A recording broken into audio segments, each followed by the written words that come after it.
You're standing in the dirt, the sun bleeding out behind the tree line, and the machine you paid $250,000 for just went dark. Not a snap belt, not a blown hose. A single line of code decided your workday was over. I know that screen.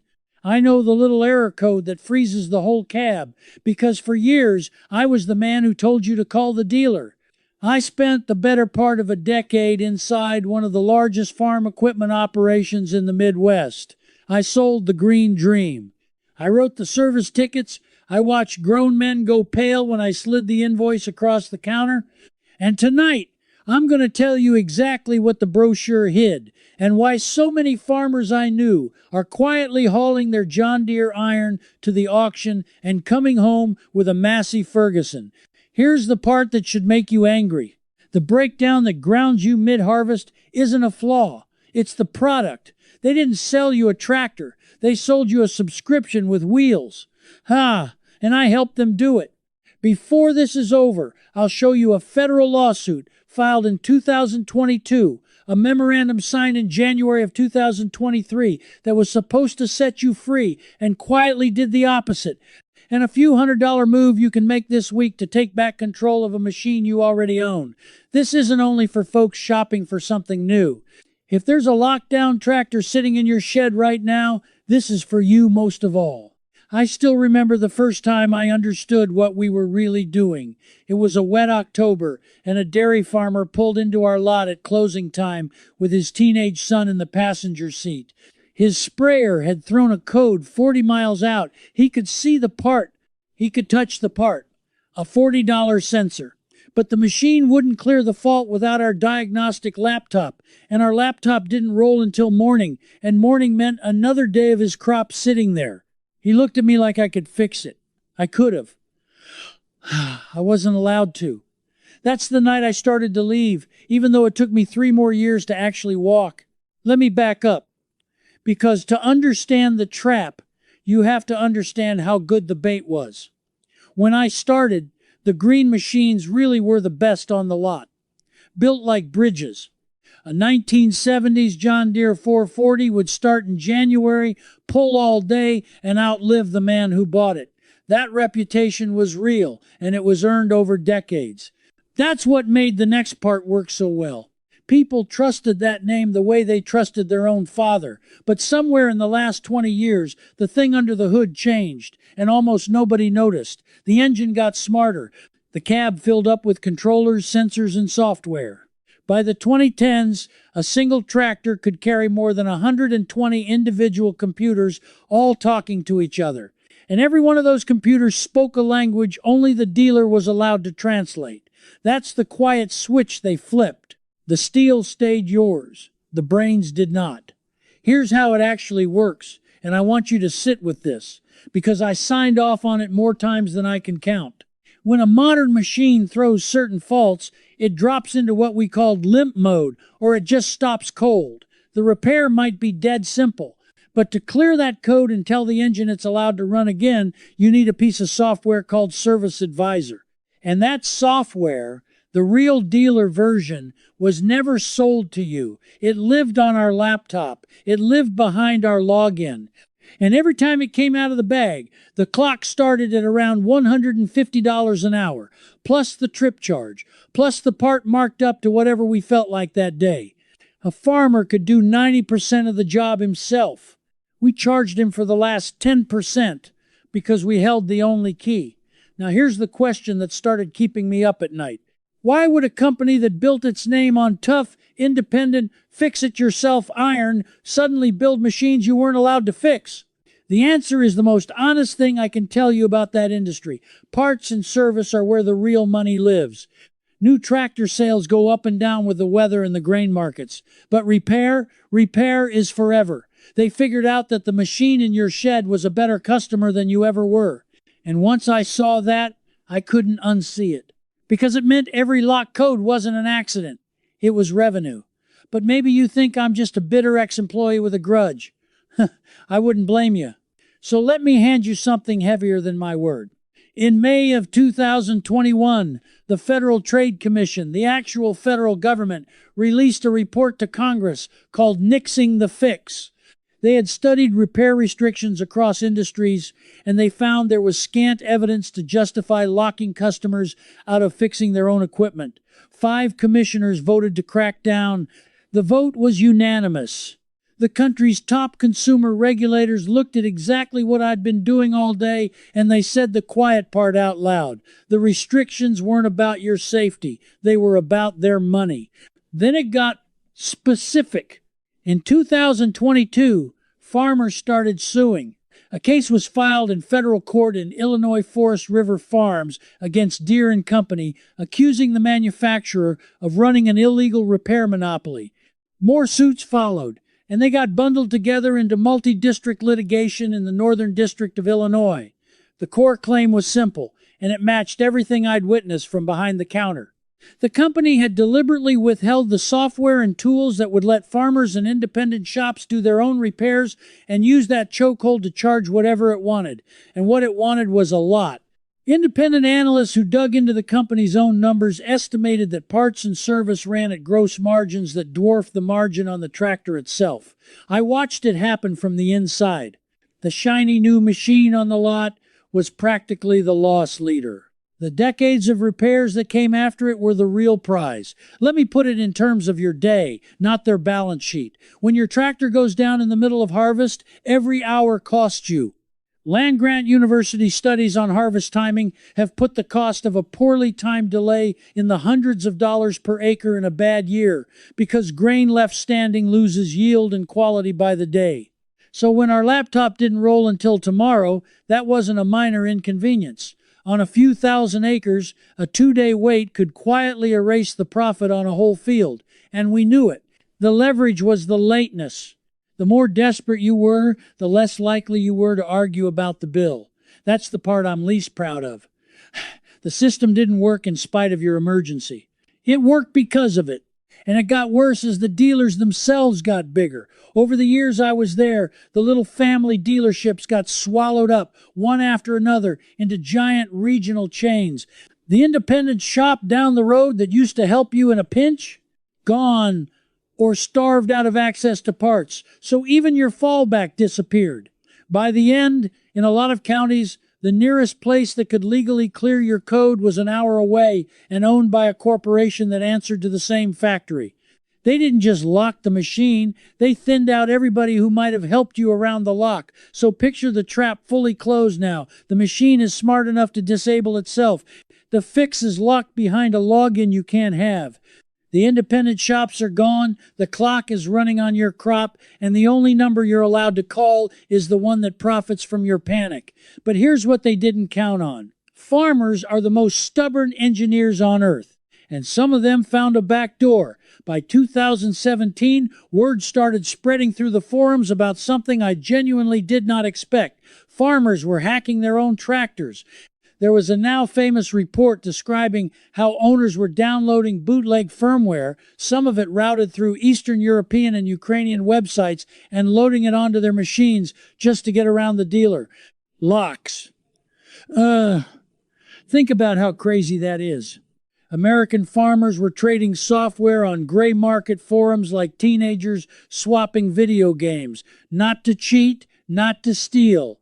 Just to do something they should always have been allowed to do, fix the thing they paid for. I read those threads at night.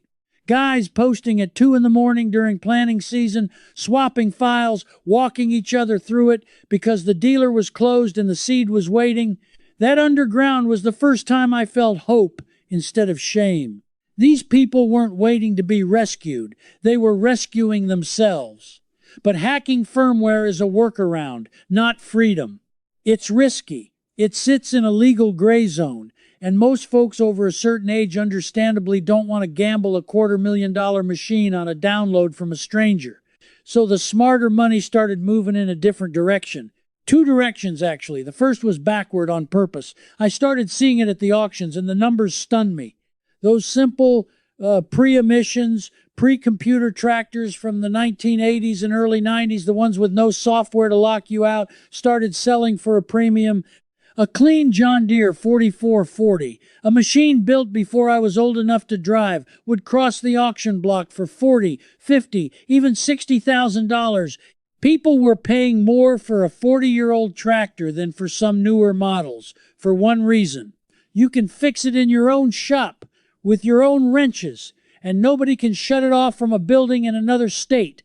When a 40-year-old machine outsells a 5-year-old one, that's not nostalgia, that's a verdict.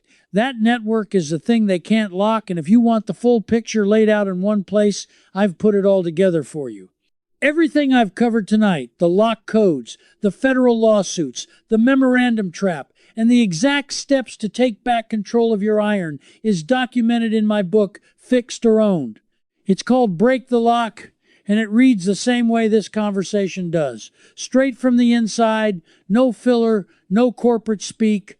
I wrote it for the farmer who is tired of being handed a bill he didn't deserve and an explanation he was never meant to understand. You can find it linked in the description below, and I'd put it in your hands before the next service call ever comes. Now, back to the second direction, the one that finally made me turn in my badge. Owners started looking hard at the other color, at Massey Ferguson and the company behind it, AGCO. Here's why that matters, and I'm telling you this as a man who used to talk people out of it. The European and AGCO machines were never built on quite the same lockdown philosophy. Massey Ferguson built its name on simple, rugged, mechanic-friendly tractors a farmer could actually service in his own building without begging permission. And the parent company made a very different public bet on repair than my old employer did. While the Green Giant was getting dragged into federal court, AGCO leaned the other way and signed a memorandum of understanding with the American Farm Bureau Federation, committing to give owners and independent shops access to the tools, software, and manuals to do their own work. They went further and announced a dedicated right-to-repair program for their dealers and customers. For a farmer who is tired of being a renter on his own land, that difference is everything. One company fought to keep the key.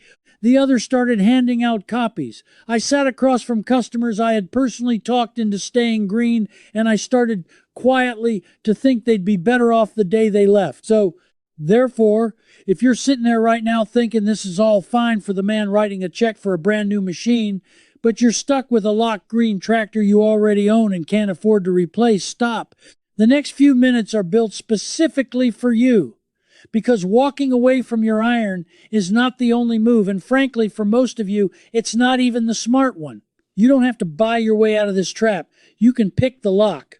Here's the first thing. Nobody at the counter ever volunteered, and I mean nobody. That dealer-only software, customer service advisor, the very tool I use to keep behind my login, you can actually buy a subscription to it yourself. The company offers a customer-facing version. For a few $100s a year, you can put the same diagnostic capability that grounded you onto your own laptop in your own shop. You can read the codes. You can see what's actually wrong instead of taking my word for it. You can clear many faults and run many calibrations without ever loading that machine on a trailer. Most owners have no idea it exists because for years it was in nobody's interest standing inside that building to tell you. Step 2. Get yourself a generic diagnostic interface and learn your engine's fault codes. The diesel engines in a lot of these machines speak a common industry language, and a basic reader will tell you whether you're looking at a $40 sensor or a real failure. Knowledge alone kills the leverage. The whole scheme depends on you not knowing whether the problem is big or small. The minute you can read the code yourself, the panic is gone, and the panic was the product. Step 3, and this one is the long game. Find out whether your state has a right to repair law in the books or in the works, and put your name on the record. Colorado did something no other state had done. In 2023, the governor signed the Consumer Right to Repair Agricultural Equipment Act, the first law in the nation, forcing manufacturers to give farmers and independent shops the manuals, the parts, the tools, and the software to fix their own machines. It took effect in January of 2024. One state cracked the wall. Other states are now drafting copies of that exact bill. Your phone call to a state representative is worth more than you think because the manufacturers are spending real money to make sure that wall holds. So that's the bridge out, even if you never change brands.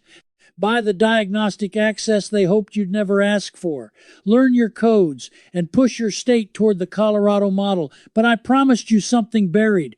Something at the very bottom of the paperwork that almost nobody has spelled out plainly. And to give it to you straight, I have to tell you about the document that was sold to you as your rescue and was actually the lock clicking shut.